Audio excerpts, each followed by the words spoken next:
Hey, all, it's Tom. It's been a while since I put out I put a video out the other day, but it's been a while since I was doing them. Go. Ain't bad enough I get disturbed by cats, now the dog's up here. So anyway, we did a lot of knife reviews on my channel, and most of you know why, because I've just not been able to get out there. So there's a procedure I'm going for next week. They're going to do some kind of injection in my back, and it should cause I guess it's called a nerve block. Once they do that, then my legs and that should come back to where I can do things. So let's hope. In the meantime, I'd like to do a review on this little baby.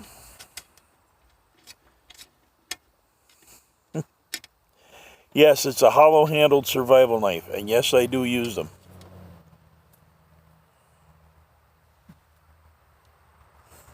Now, this is the United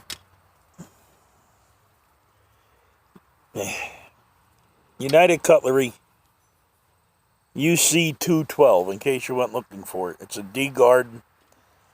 Well, they call it a D-guard Bowie, but it's actually a D-guard survival knife. It's got a compass in the handle.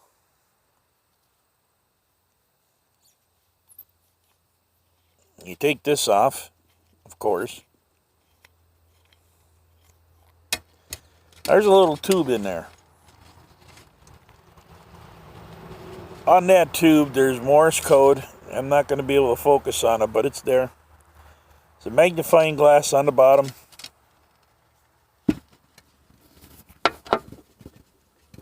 You twist this, and that's the top of it. Or no, that's the bottom. There we are. Twist this, and this is the magnifying glass. And your standard, everyday's, 3 matches, 2 foot of fishing line, 3 hooks type deal, and a scalpel.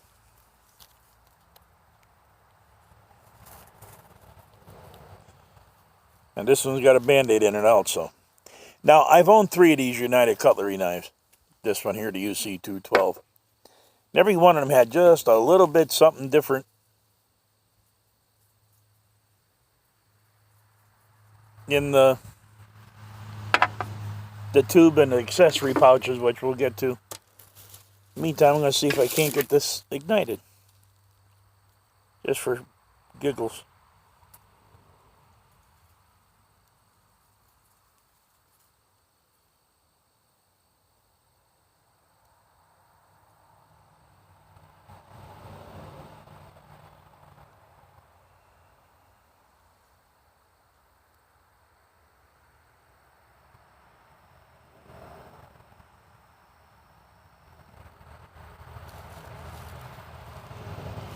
It didn't even char it. Usually with a magnifying glass I can get it going by now.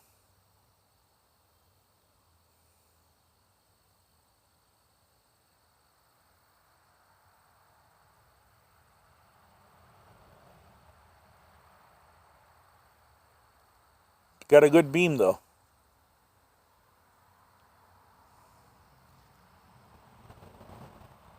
As I've always said, just because you got a magnifying glass on something does not mean you're going to get a fire.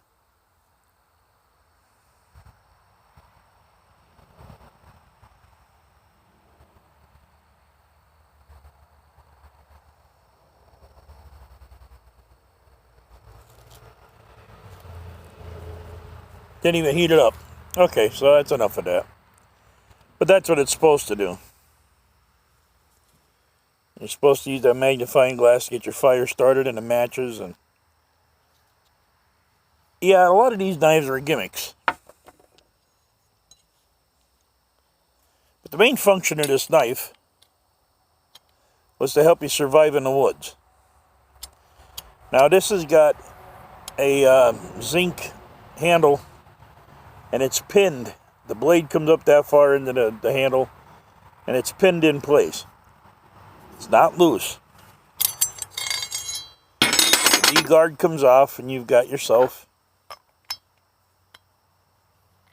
a comfortable survival knife. That D-guard is nice because you don't hit your fingers on it. But for working, that's the way I used mine all the time.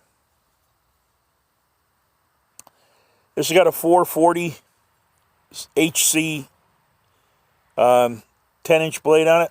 9-inch blade. 9-inch blade. This is not a saw. These are wire cutters and bone breakers. It's got a sundial here to tell direction. And you can tell time off of it. You've got your two 45-degree angles and your 90s. It's got a 9-inch cutting blade that is, they do go razor sharp. This one here I just got, so it's not that sharp. Now, let me get the D-guard back on here. Put this back together because it's going to be a long video. There's a lot in this.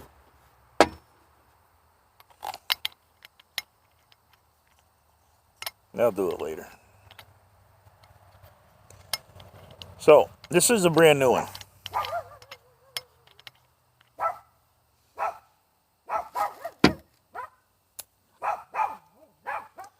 Pardon the animal.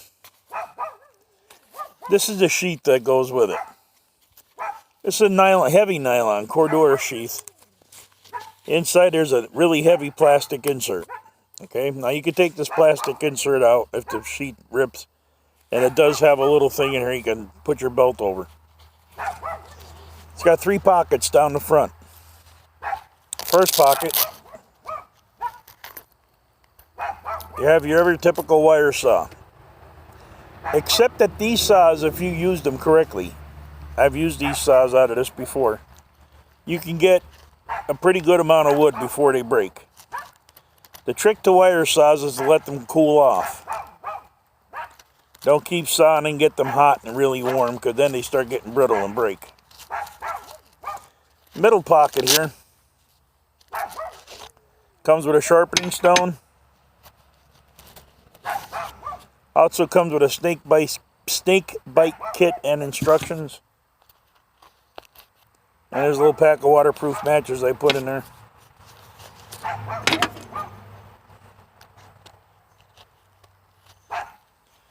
Now, this did come with a flashlight.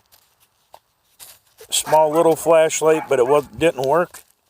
So I took it out. Now in the bottom here, this is really fun.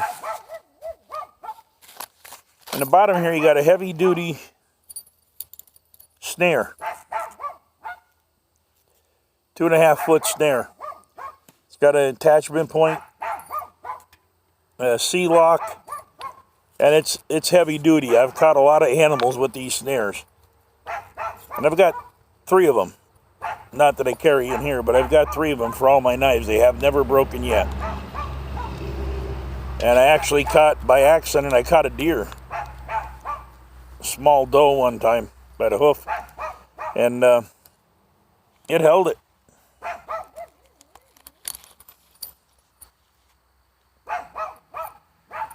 I said this is going to be a long video because there's a lot of little things with these knives.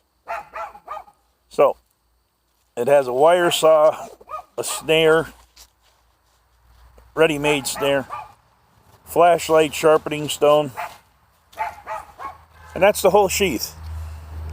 Got a leg tie down here, and you put through your belt loop. Now, that's the new one. I did say I've owned 3 of them. I gave one away to a friend of mine. This one I've owned for, I couldn't tell you how many years. Since 1989, I believe. Now this is a hollow-handled survival knife, just like that one. It's pinned in place right there. Now if you notice, the compass is gone. The D-guard I lost years ago, and all the stuff in there is gone.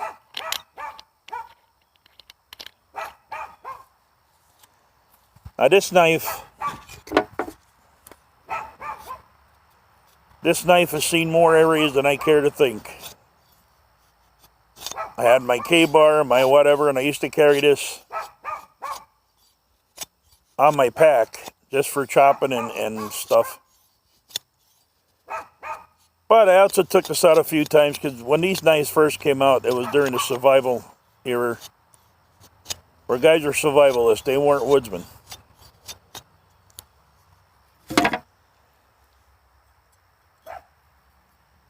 I've had this knife out for, like I said, many years. If you notice here on the blade, I don't know if you can see it or not, it's starting to rust on a couple little spots. That'll give you an idea how high the carbon content is.